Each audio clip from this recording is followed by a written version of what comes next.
न खाएंगे और न ही खाने देंगे। यह बयान सत्ता में आने के बाद से प्रधानमंत्री मोदी के मुंह से आपने कई बार सुना होगा और अब यह बयान अमल में आता हुआ नजर आ रहा है। 60 साल देश की सत्ता पर काबिज रहने वाली कांग्रेस के कारनामों की अब कलाई खुल रही है। नेशनल हेराल्ड केस में ईडी ने अपनी पहली चार्जशीट दाखिल की, तो दूसरी ओर लैंड घोटाला मामले में रॉबर्ट वाड्रा पर भी अब ईडी का शिकंजा कसता जा रहा है और एक बार फिर ईडी ने रॉबर्ट वाड्रा को आज पूछताछ के लिए बुलाया है। रिपोर्ट आपको दिखाएंगे।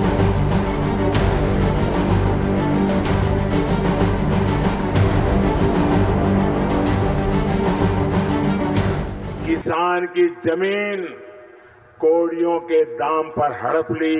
ये जितने भी नामदार हैं, सबके सब बेल पर हैं, जमानत पर हैं।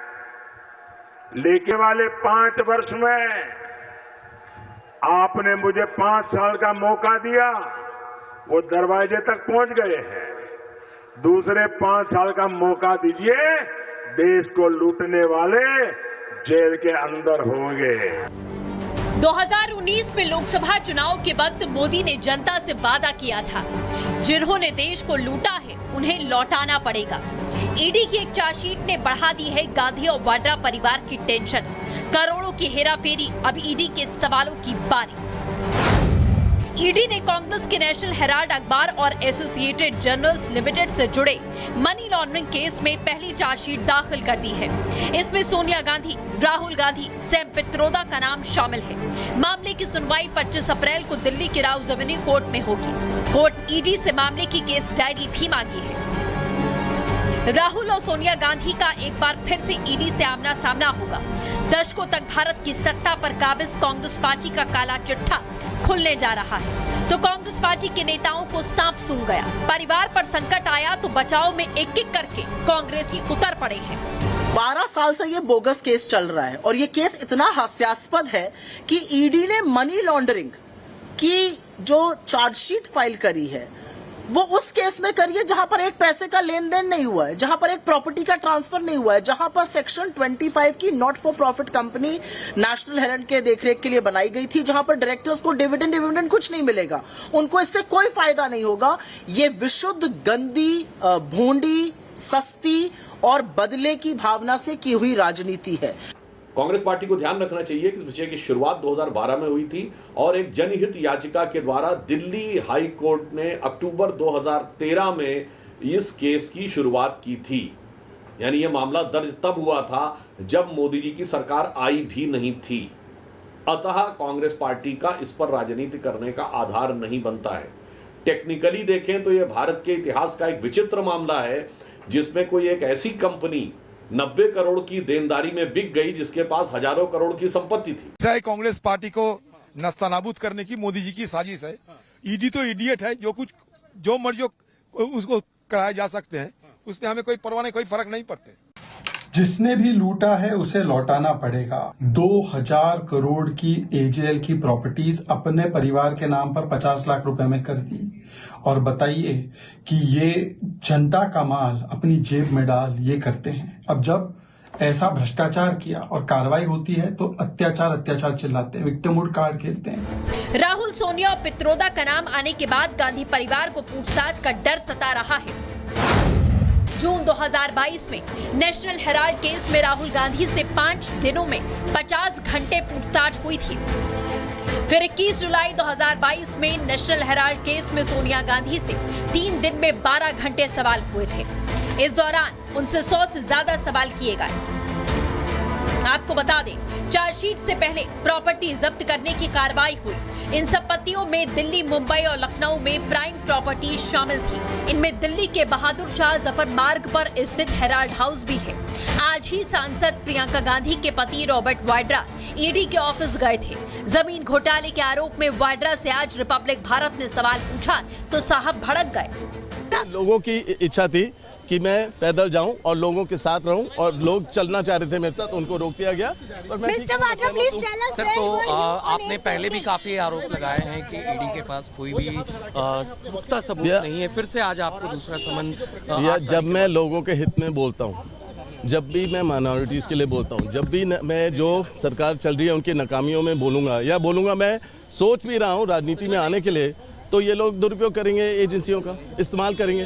केस में कुछ है ही नहीं यार, 20 साल थोड़ी ना लगेंगे कुछ जुड़ने के लिए। 15 बारी गया हूँ, 10 बारी बैठा हूँ और 10 घंटे बैठा हूँ और 23,000 डॉक्यूमेंट दिए हैं।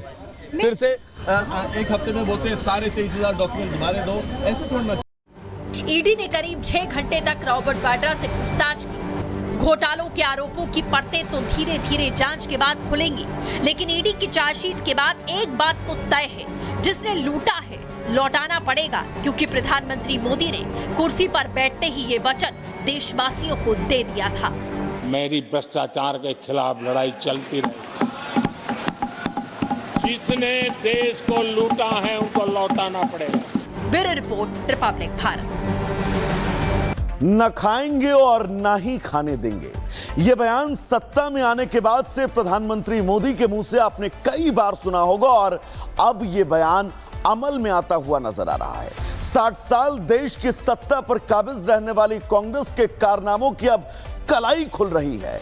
नेशनल हेराल्ड केस में ईडी ने अपनी पहली चार्जशीट दाखिल की, तो दूसरी ओर लैंड घोटाला मामले में रॉबर्ट वाड्रा पर भी अब ईडी का शिकंजा कसता जा रहा है और एक बार फिर ईडी ने रॉबर्ट वाड्रा को आज पूछताछ के लिए बुलाया है। रिपोर्ट आपको दिखाएंगे।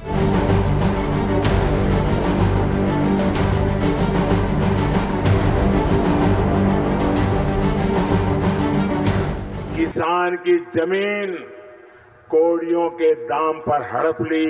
ये जितने भी नामदार हैं, सबके सब बेल पर हैं, जमानत पर हैं।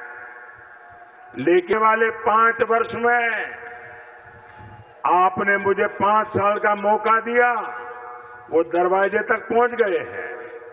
दूसरे 5 साल का मौका दीजिए, देश को लूटने वाले जेल के अंदर होंगे।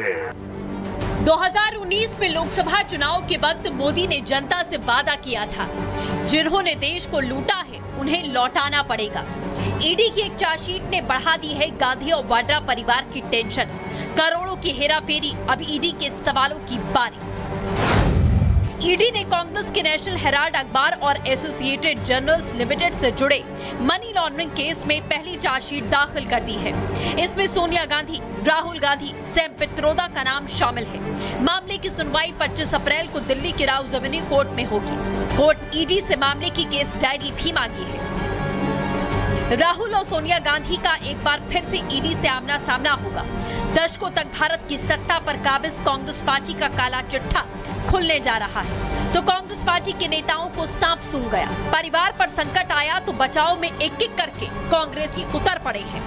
12 साल से ये बोगस केस चल रहा है और ये केस इतना हास्यास्पद है कि ईडी ने मनी लॉन्ड्रिंग की जो चार्जशीट फाइल करी है वो उस केस में करिए जहां पर एक पैसे का लेन देन नहीं हुआ है, जहां पर एक प्रॉपर्टी का ट्रांसफर नहीं हुआ है, जहां पर सेक्शन 25 की not for profit company national Herald के देखरेख के लिए बनाई गई थी, जहां पर डायरेक्टर्स को डिविडेंड कुछ नहीं मिलेगा, उनको इससे कोई फायदा नहीं होगा। ये विशुद्ध गंदी, भोंडी, सस्ती और बदले की भावना से की हुई राजनीति है। कांग्रेस पार्टी को ध्यान रखना चाहिए कि इस विषय की शुरुआत 2012 में हुई थी और एक जनहित याचिका के द्वारा दिल्ली हाई कोर्ट ने अक्टूबर 2013 में इस केस की शुरुआत की थी। यानी यह मामला दर्ज तब हुआ था जब मोदी जी की सरकार आई भी नहीं थी। अतः कांग्रेस पार्टी का इस पर राजनीति करने का आधार नहीं बनता है। टेक्निकली देखें तो यह भारत के इतिहास का एक विचित्र मामला है जिसमें कोई एक ऐसी कंपनी 90 करोड़ की देनदारी में बिक गई जिसके पास हजारों करोड़ की संपत्ति थी। कांग्रेस पार्टी को नस्तानाबूद करने की मोदी जी की साजिश है। ईडी तो इडियट है, जो मर्जी उसको कराया जा सकते हैं, उसमें हमें कोई परवाह नहीं, कोई फर्क नहीं पड़ते। जिसने भी लूटा है उसे लौटाना पड़ेगा। 2000 करोड़ की एजेएल की प्रॉपर्टीज अपने परिवार के नाम पर 50 लाख रुपए में कर दी और बताइए कि ये जनता का माल अपनी जेब में डाल ये करते हैं। अब जब ऐसा भ्रष्टाचार किया और कार्रवाई होती है तो अत्याचार चिल्लाते हैं, विक्टिमहुड कार्ड खेलते हैं। राहुल, सोनिया और पित्रोदा का नाम आने के बाद गांधी परिवार को पूछताछ का डर सता रहा है। जून 2022 में नेशनल हेराल्ड केस में राहुल गांधी से 5 दिनों में 50 घंटे पूछताछ हुई थी। फिर 21 जुलाई 2022 में नेशनल हेराल्ड केस में सोनिया गांधी से 3 दिन में 12 घंटे सवाल हुए थे। इस दौरान उनसे 100 से ज्यादा सवाल किए गए। आपको बता दें, चार्जशीट से पहले प्रॉपर्टी जब्त करने की कार्रवाई हुई। इन संपत्तियों में दिल्ली, मुंबई और लखनऊ में प्राइम प्रॉपर्टी शामिल थी। इनमें दिल्ली के बहादुर शाह जफर मार्ग पर स्थित हेराल्ड हाउस भी है। आज ही सांसद प्रियंका गांधी के पति रॉबर्ट वाड्रा ईडी के ऑफिस गए थे। जमीन घोटाले के आरोप में वाड्रा से आज रिपब्लिक भारत ने सवाल पूछा तो साहब भड़क गए। लोगों की इच्छा थी कि मैं पैदल जाऊं और लोगों के साथ रहूं, और लोग चलना चाह रहे थे मेरे साथ, उनको रोक दिया गया। सर, तो आपने पहले भी काफी आरोप लगाए हैं कि ईडी के पास कोई भी पुख्ता सबूत नहीं है। फिर से आज आपको दूसरा समन। जब मैं लोगों के हित में बोलता हूं, जब भी मैं माइनॉरिटीज के लिए बोलता हूं, जब भी मैं जो सरकार चल रही है उनकी नाकामियों में बोलूंगा, मैं सोच भी रहा हूं राजनीति में आने के लिए, तो ये लोग दुरुपयोग करेंगे, एजेंसियों का इस्तेमाल करेंगे। केस में कुछ है ही नहीं यार, 20 साल थोड़ी ना लगेंगे कुछ जुड़ने के लिए। 15 बारी गया हूँ, 10 बारी बैठा हूँ और 10 घंटे बैठा हूँ और 23,000 डॉक्यूमेंट दिए हैं।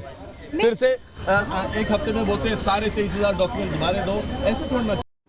ईडी ने करीब 6 घंटे तक रॉबर्ट वाड्रा से पूछताछ की। घोटालों के आरोपों की परतें तो धीरे धीरे जांच के बाद खुलेंगी, लेकिन ईडी की चार्जशीट के बाद एक बात तो तय है, जिसने लूटा है लौटाना पड़ेगा, क्योंकि प्रधानमंत्री मोदी ने कुर्सी पर बैठते ही ये वचन देशवासियों को दे दिया था। मेरी भ्रष्टाचार के खिलाफ लड़ाई चलती रही। जिसने देश को लूटा है उनको लौटाना पड़ेगा। Bureau report, Republic Bharat.